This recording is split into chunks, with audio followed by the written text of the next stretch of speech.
ating tahanan na Bella's Dream. Ayan, mga mami, no? Shout out sa inyong lahat, no?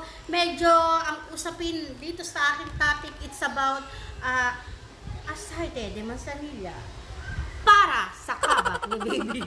Nanakot. Ayan, okay. Siyempre, minsan, di ba, ang mami may mga trabaho, nandiyan si daddy, hands-on sa mga baby, no? Ayan. So, dapat din manood yung mga daddy dyan, yung mga nakakatanda dyan, no? At saka mga lolo't lola. Anyway, yung mga lolo't lola, alam na nila to. Well, shout out sa mga first-timer mommy, no? Lalo na yung mga single dyan na hindi pa marunong mag-alaga ng mga pamangkin. Paano kung si baby ay iyak ng iyak? Kinakabag na pala, no? Matigas ang tiyan. Alam niyo yung testing dyan ng mga nakakatanda? Di ba kunwari ito pintiyan, pinipitik-pitik. Ngayon kapag malutong, malagato, ibig sabihin matigas, puro hangin si baby, may kabag. So ang sagot dyan ay aside de Manzanilla. Ayan. So pahiran nyo lang po ng konti si baby sa tiyan, paikot, ganon. Halimbawa, ito si baby sa harap ko, ito yung tiyan niya. Papahiran nyo po paikot, ganon sirkulasyon natin.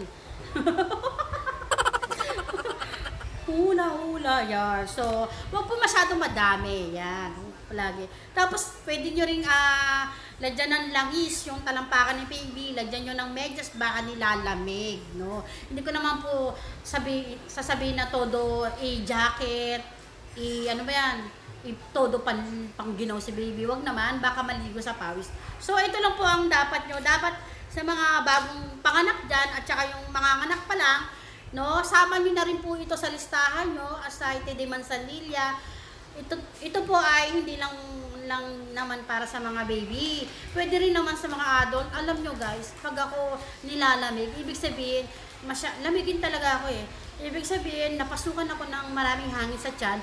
Naghihilot kaya ako nito. Kaya wag na magtanong ha! Baka may mag-comment na naman, no? Kasi dati ko na po itong na-vlog, no? Ayan, baka may mag-comment na naman na kung pwede ito sa matanda. Pwede, kahit anong edad, no?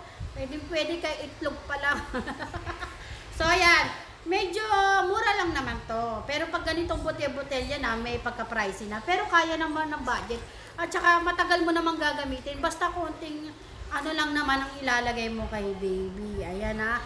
Tapos, pagkatapos mo siyang pahiran ng ganyan, ipadapa mo sa lap mo. Tapos hahagurin mo rin yung likod niya ng konting ganito kung wala kang langis. Hagurin mo rin yung likod niya papunta sa balakang hanggang siya ay mautot, no? Hindi po ako nagpapatawa, totoo po yan. Ibig sabihin pag nautot po si baby, medyo nabawasan na yung yung hangin sa tiyan niya dahil ng pagkakayak. Yan po, kinakabagan din ng baby kapag matagal umiiyak, no?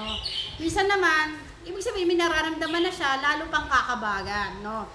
Pero kung magdamag, umiiyak, kinabukasan po, ipa-check up nyo na sa doktor. Baka may something sa tiyan ni baby. At pinaka-importante po, iwasan po natin mapadede siya ng panis na gatas, no? Minsan, di ba, yung mga nagbabantay dyan, umiiyak si baby, kakapakapalan lang ng dede, sabay salpa ka baby. Oh, yan, dede, tulog ka uli. Tapos hindi na, siyempre, pipikit-pikit, inaantok, hindi na nakita, panis na pala yung sinalpak na gatas kay baby. So yun po nakakadagdag. Masakit na pala ang tiyan ni baby. Nagdadayariya na. Ayan. Ang hirap po niyan. Kung ikukumpara sa ating matatanda. Kasi tayong mga matatanda, mga nakakapagsalita na, nasasabi natin, unlike po sa baby pa yan eh. Wala yung gagawin kundi umatungan.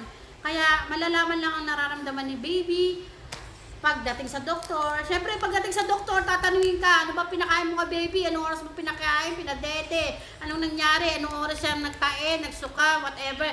No? Yak ba siya ng yakan? Mga ganong katanungan. May katanungan muna ang doktor, siyempre, para malaman kung anong findings na dapat i-reseta kay baby. Yan. Thanks for watching, guys. Bye-bye.